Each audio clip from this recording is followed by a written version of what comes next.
The lot of the ill-fated Universal Primary Education Program that has seen many half-baked pupils join secondary schools and higher institutions of learning with many academic challenges will be passed out as graduates from Uganda's oldest university, Makerere.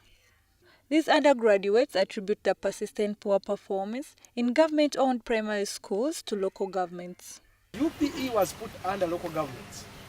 Now local governments have very many problems as themselves.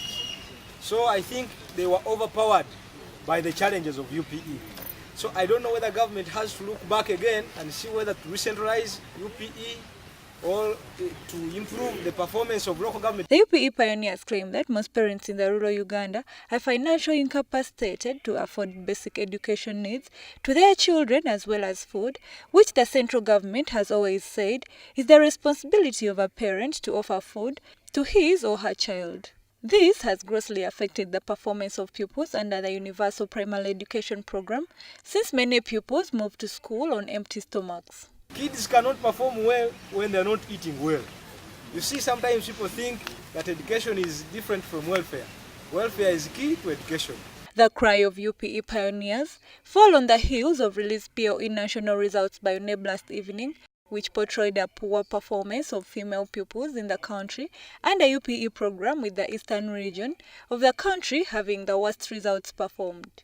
In spite of this disturbing performance, Manje says they have come up as UPE pioneers to celebrate together the joy of education, regardless of the many challenges that have dogged the program. As people who went through the system, we are not government celebrating. Government can do its own things. We are people who went through a challenging system, and we are saying amidst the cries, we made it. And so we are saying, God, thank you. Thank you for having taken us from Egypt to the promised land. They plan to have a march on the 22nd of January to celebrate their success story, despite the many challenges that have surrounded their struggle and the UPE program.